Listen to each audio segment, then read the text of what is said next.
అందరికీ స్వాగతం. మనం ఆదికాండములోని కథలను ఒక్కొక్కటిగా చూస్తూ వస్తున్నాం. గతసారి మనం సొదొమ నాశనం గురించి చూశాం. ఆ భయంకరమైన తీర్పు నుండి దేవుడు లోతు కుటుంబాన్ని ఎలా బయటకు లాక్కొచ్చాడో ధ్యానించాం. ఆ సంఘటనల తర్వాత ఇప్పుడు అబ్రహాము తన ప్రయాణాన్ని కొనసాగిస్తున్నాడు. ఈరోజు మనం ఆదికాండము 20వ అధ్యాయాన్ని కొంచెం లోతుగా చూద్దాం. ఈ కథ చదివినప్పుడు కొంచెం ఇబ్బందిగా అనిపిస్తుంది. ఎందుకంటే విశ్వాసుల పితామహుడు అని మనం ఎంతో గౌరవించే అబ్రహాము ఇక్కడ మళ్ళీ పాత తప్పునే చేస్తూ కనిపిస్తాడు. ఇదొక రకంగా చెప్పాలంటే మన హీరో తడబడతం చూసినట్లుంటుంది. నిజమే. అయితే ఈ కథ యొక్క అసలైన హీరో అబ్రహాము గాదు. ఈ కథ మానవ బలహీనత గురించి ఎంతగా చెబుతోందో అంతకంటే బలంగా దేవుని అద్భుతమైన స్వభావం గురించి, ఆయన కాపుదల గురించి మన కళ్ళు తెరిపిస్తుంది. కరెక్ట్. అంటే మన ఫోకస్ అబ్రహాము తప్పు మీద కాదు, అస్సలు కాదు. మన చర్చ యొక్క ముఖ్య ఉద్దేశ్యం అబ్రహామును విమర్శించడం కాదు. బదులుగా ఆయన చేసిన ఈ పెద్ద తప్పు మధ్యలో దేవుని యొక్క కాపుదల, ఆయన న్యాయం, ఆయన కనికరం ఎలా ప్రకాశించాయో అర్థం చేసుకోవడం.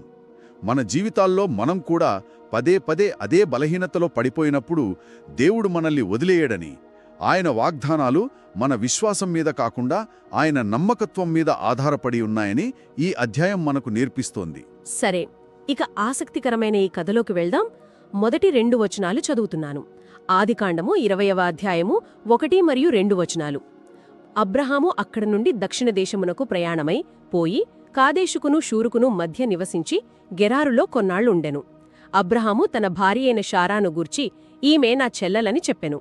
గనుక గెరారు రాజైన అభిమెలెకు షారాను పిలిపించి తన ఇంట చేర్చుకొనెను. ఇది చదవగానే నాకు ఇదేంటి అనిపించింది.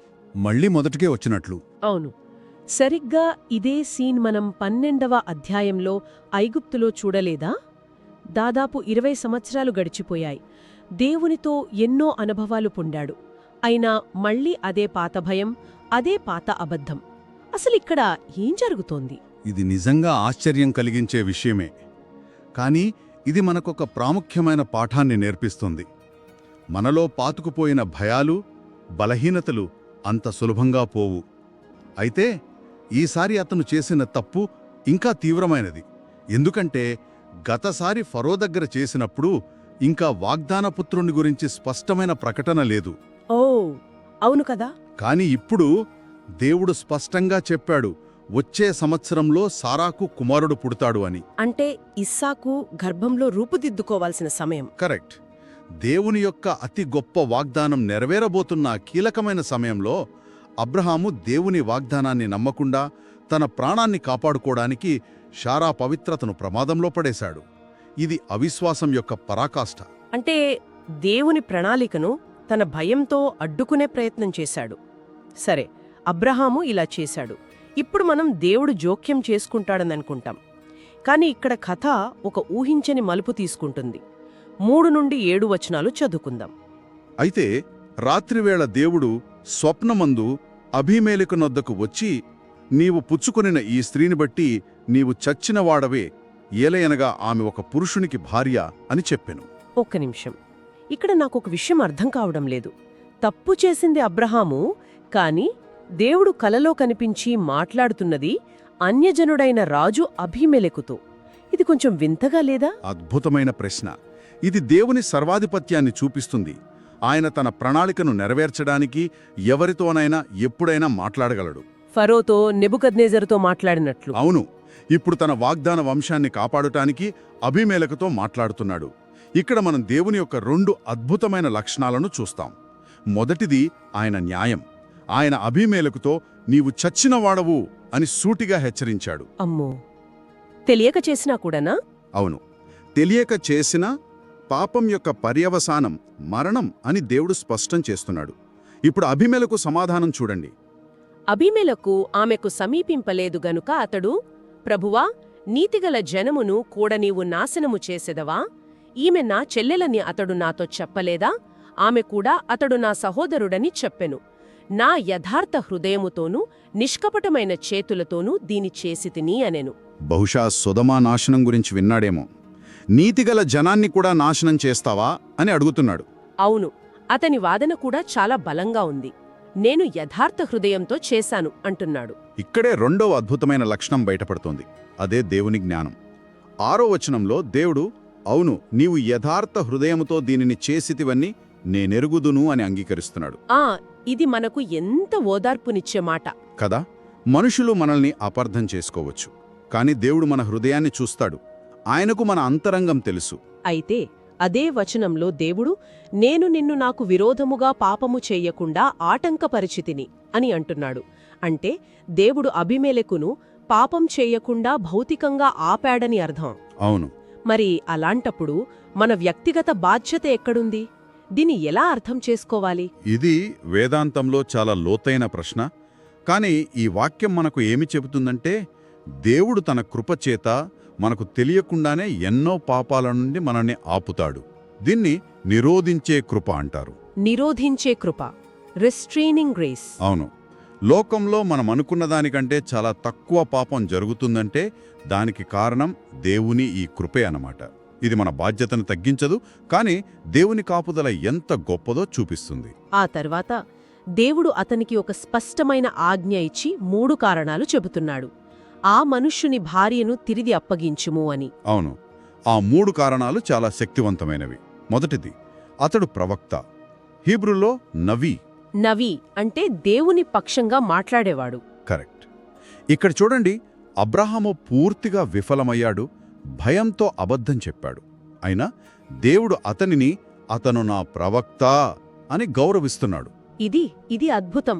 దేవుడు మనల్ని కాదు, మనలో ఆయన పెట్టిన పిలుపును గౌరవిస్తాడు. రెండవది, అతడు నీ కొరకు ప్రార్థన చేస్తాడు. ఇది ఇంకా ఆశ్చర్యకరం. సమస్యకు కారణమైనవాడే ఇప్పుడు పరిష్కారానికి మధ్యవర్తిగా మారుతున్నాడా? అవును. ఇది దేవుని కృప యొక్క పరాకాష్ట. మూడవది, తీవ్రమైన హెచ్చరిక. అప్పగించకపోతే నీవును నీ వారందరూ నిశ్చయముగా చచ్చెదరు. న్యాయం విషయంలో దేవుడు ఎంత ఖచ్చితంగా ఉంటాడో ఇది తెలియజేస్తోంది. సరే, దేవుని హెచ్చరికతో భయపడిన అబీమెలెకు తెల్లవారగానే అబ్రహాముని పిలిచి నిలదీస్తున్నాడు. 8వ వచనం నుండి చూద్దాం. తెల్లవారినప్పుడు అబీమెలెకు పెందలకడ లేచి తన సేవకులనందరినీ పిలిపించి ఆ సంగతులన్నీయూ వారికి వినిపించెను. ఆ మనుష్యులు మిక్కిలి భయపడిరి. అంతటా అబీమెలెకు అబ్రహామును పిలిపించి, మాకు ఏమి చేసితివి? నీవు నా మీడికిని నా రాజ్యము మీడికిని మహాపాతకము తెచ్చిపెట్టుటకు నేను నీకేమి అపరాధము చేసితిని? చెయ్యరాని కార్యములు నాకు చేసితివనను. ఇక్కడ పాత్రలు తారుమారైనట్లు అనిపిస్తోంది కదా. అవును. అన్యజనుడైన రాజు నీతి గురించి మాట్లాడుతుంటే దేవుని ప్రవక్తైన అబ్రహాము తలదించుకొని నిలబడ్డాడు. అబీమెలెకు గద్దింపు ఎంత గౌరవంగా ఉందో చూడండి. అతను అబ్రహామును తిట్టలేదు, అవమానించలేదు. కాని అతని ప్రశ్నలు కత్తిలా గుచ్చుకుంటాయి. నేను నీకేమి అపరాధము చేసితిని అని. దానికి అబ్రహాము చెప్పిన కారణాలు చాలా బలహీనంగా, సిగ్గుపడేలా ఉన్నాయి. అవును, ఆ 3 కారణాలు అతని భయాన్ని, అవిశ్వాసాన్ని బయటపెట్టాయి. మొదటిది 11వ వచనంలో, ఈ స్థలమందు దేవుని భయము ఎంతమాత్రమునూ లేదుగనుక నా భార్యను బట్టి నన్ను చంపుదురనుకొంటిని అంటాడు. ఇది పూర్తిగా ఒక అపోహ. ఒక ప్రదేశాన్ని, ఒక జనాన్ని చూడకుండానే వారి గురించి ఒక తప్పుడు అభిప్రాయానికొచ్చేశాడు. నిజానికి అబీమెలెకు దేవుని భయంగలవాడని తర్వాత నిరూపించుకున్నాడు. మన జీవితాల్లో కూడా అంతే. ఇతరుల మీద మనకున్న తప్పుడు అభిప్రాయాలు మనల్ని పాపంలోకి నడిపిస్తాయి. కరెక్ట్. అబ్రహాము పాపానికి మూలం అతని భయం, ఆ భయానికి మూలం అతని అపోహ. రెండవది, ఆమె నిజంగా నా చెల్లెలే అంటాడు. ఇది సాంకేతికంగా నిజమే కదా. సాంకేతికంగా నిజమే. ఆమె అతని సవతి చెల్లుడు.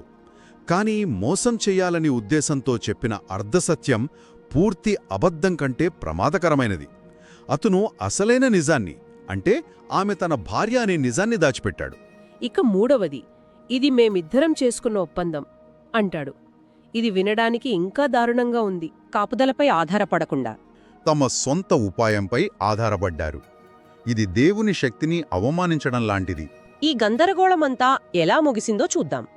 14వ వచనం నుండి, అబీమెలెకు గొర్రెలను, ఎడ్లను, దాసదాసీలను తీసుకుని అబ్రహామునకిచ్చి అతని భార్య అయిన శారాను అతనికి తిరిగి అప్పగించెను.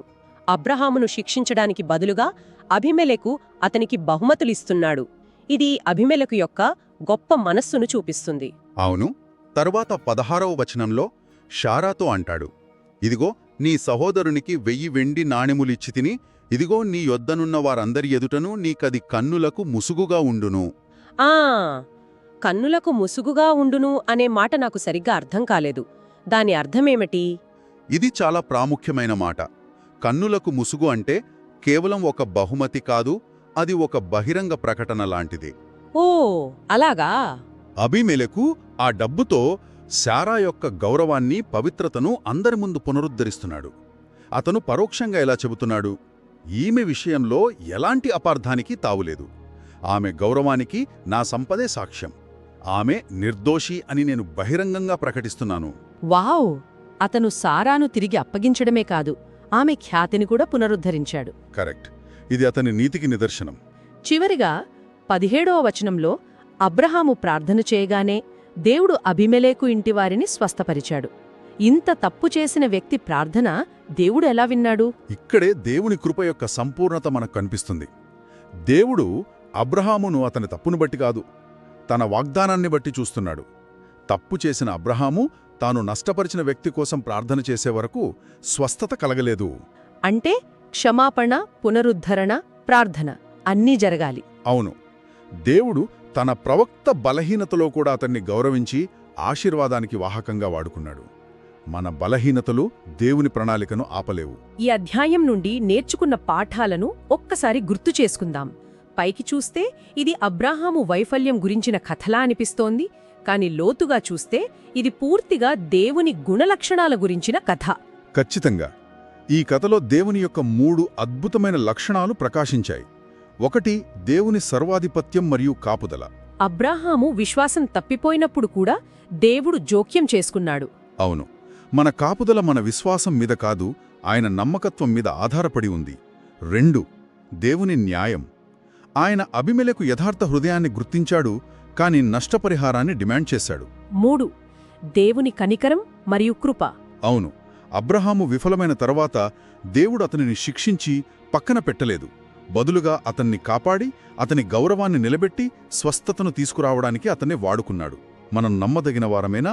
ఆయన నమ్మదగినవాడు. మన జీవితాలకు ఇది ఎంతగానో అన్వయించుకోగల ఒక శక్తివంతమైన కథ. మనం కూడా అబ్రహాములాగా ఈ స్థలంలో దేవుని భయం లేదు అని మన చుట్టూ ఉన్న ప్రపంచాన్ని చూసి భయంతో ఎన్నిసార్లు మన స్వంత ప్రణాళికలు వేసుకుంటాం. చాలాసార్లు. దేవునిపై విశ్వాసముంచడానికి బదులుగా మన సొంత తెలివితేటలపై ఆధారపడతాం. కానీ ఈ కథ మనకు గుర్తు చేస్తోంది, దేవుడు మనం చూడనప్పుడు కూడా తెర వెనుక పనిచేస్తున్నాడు. ముగించే ముందు ఒక ఆలోచనను మీ ముందుంచుతున్నాను. ఈ కథ అబీమెలెకు ఇంటివారి గర్భాలను తెరవడంతో ముగుస్తుంది. సరిగ్గా దీని తర్వాతి అధ్యాయం ఆదికాండం 21 దేవుడు షారా గర్భాన్ని తెరవడంతో, అంటే ఇస్సాకు పుట్టుకతో ప్రారంభమవుతుంది. ఓ, ఈ రెండిటికీ సంబంధం ఉందా? ఉండొచ్చు కదా. అబ్రహాము జీవితంలోని ఈ భయం, ఈ నిజాయితీ లేని సమస్య పరిష్కారమవ్వడమే దేవుని గొప్ప వాగ్దానం నెరవేరడానికి మార్గం సుగమం చేసిందా? అంటే నెరవేరతాయేమో. ఆదికాండము 20వ అధ్యాయంపై ఈ లోతైన చర్చలో మాతో చేరినందుకు ధన్యవాదాలు. మా తదుపరి సెషన్ కోసం వేచి ఉండండి.